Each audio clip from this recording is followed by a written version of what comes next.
आप सभी को छठ पूजा की हार्दिक शुभकामनाएं। आज मैं आपको छठ व्रत की कथा सुनाने वाली हूँ। बस मेरा आप सभी से अनुरोध है कि कथा को बीच में ना छोड़े, पूरी कथा सुने। बोलिए छठी मैया की जय। एक पौराणिक कथा के अनुसार प्रियव्रत नाम का एक राजा था। अब राजा और उनकी पत्नी मालिनी हमेशा दुखी रहते थे, क्योंकि उनको कोई संतान नहीं थी। अब देखिए, वैसे तो वो राजा थे, पूरा राज्य उनका था, परंतु दुख का कारण क्या था कि कोई संतान नहीं थी। अब इतने धन वैभव का क्या लाभ यदि कोई आगे वंश ही ना हो, तो वो सब कुछ व्यर्थ सा लगता है। और इसी कारण वे दोनों अत्यंत दुखी रहते थे। उन्होंने संतान प्राप्ति के लिए कोई उपाय भी किए, परंतु कुछ नतीजा नहीं निकला। एक बार संतान प्राप्ति की कामना के लिए राजा प्रियव्रत और उनकी पत्नी महर्षि कश्यप के पास गए और कहा कि हे महर्षि, हमें संतान प्राप्ति का कोई उपाय बतलाइए। उनका दुख सुनकर महर्षि कश्यप ने संतान प्राप्ति के लिए राजा के यहाँ यज्ञ का आयोजन करवाया। महर्षि कश्यप ने यज्ञ आहुति के लिए बनाई गई खीर को प्रियव्रत की पत्नी मालिनी को खाने के लिए कहा। राजा ने अपनी पत्नी को वो खीर खिला दी और खीर के प्रभाव से राजा की पत्नी गर्भवती हो गई। फिर 9वें महीने बाद रानी को पुत्र लेकिन पुत्र तो पैदा हुआ, परंतु वो जीवित नहीं था, मृत पुत्र पैदा हुआ। अब ये देखकर राजा और रानी बहुत ज्यादा दुखी हो गए। इसके बाद राजा प्रियव्रत अपने मृत पुत्र को लेकर शमशान गए और पुत्र वियोग में प्राण त्यागने का प्रयास किया। उसी समय शमशान में देवी प्रकट हुई। देवी ने राजा प्रियव्रत से कहा, मैं ब्रह्मा की पुत्री देवसेना हूँ। सृष्टि की मूल प्रवृत्ति के छठे अंश से मेरा उत्पन्न हुआ है और इसी कारण मैं षष्ठी कहलाती हूँ। तुम किस लिए परेशान हो, मुझे बताओ।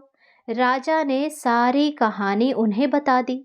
इसके बाद षष्ठी देवी ने राजा प्रियव्रत से कहा, अगर तुम मेरी विधिवत पूजा करोगे और दूसरों को भी मेरी पूजा करने के लिए प्रेरित करोगे, तो तुम्हें अवश्य पुत्र रत्न की प्राप्ति होगी।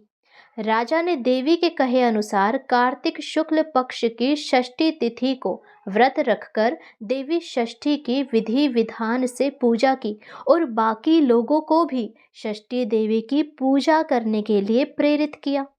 षष्ठी देवी की पूजा के फल स्वरूप राजा की पत्नी रानी मालिनी एक बार फिर से गर्भवती हुई और 9वें महीने बाद उन्हें एक पुत्र की प्राप्ति हुई। ऐसी मान्यता है कि इसके बाद से ही कार्तिक शुक्ल पक्ष की षष्ठी तिथि पर छठ पूजा और व्रत करने की शुरुआत हो गई।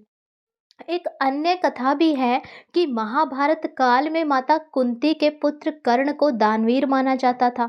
कर्ण को माता कुंती के साथ ही सूर्यदेव का पुत्र भी माना जाता था। अब कर्ण को सूर्यदेव की विशेष कृपा प्राप्त थी। कर्ण नियमित रूप से सुबह उठकर घंटों पानी में खड़े होकर सूर्यदेव को अर्घ्य देते थे। सूर्यदेव की कृपा से कर्ण एक महान योद्धा बन गए। छठ पर्व से जुड़ी एक और कथा पुराणों में मिलती है कि इस कथा के अनुसार महाभारत काल में जब पांडव जुए में अपना सारा राजपाट हार गए थे, तो उस समय द्रौपदी ने भी छठ व्रत रखा था। द्रौपदी के व्रत और पूजन से प्रसन्न होकर षष्ठी देवी ने पांडवों को उनका राजपाट वापस दिलवा दिया था और माता सीता ने भी ये छठ व्रत का पर्व मनाया था, उन्होंने भी व्रत रखा था। इसीलिए कई सारी कथाएं हैं कि ये व्रत कैसे शुरू हुआ, परंतु सबसे मेन जो बात है वो ये है कि वाकई छठ माता सभी का भला करती है। यदि कोई सच्चे मन से उन्हें पुकारे, उन्हें याद करे, उनकी पूजा करे, तो वे सब पर अपनी कृपा बरसाती है। निसंतानों को संतान की प्राप्ति होती है और जिनके भी घर में कोई दुख कलेश रोग है, वो सभी दूर हो जाते हैं। हे छठी मैया, मेरा आप सबसे हाथ जोड़ के अनुरोध है कि छठी मैया से ये प्रार्थना कीजिए कि हे छठी मैया, हम सबको निरोग और स्वस्थ स्वस्थ रखना और सबकी झोली खुशियों से और बच्चों से भरना, ताकि कोई भी बांझ ना रहे, कोई भी दुखी ना रहे। बोलिए छठी मैया की जय।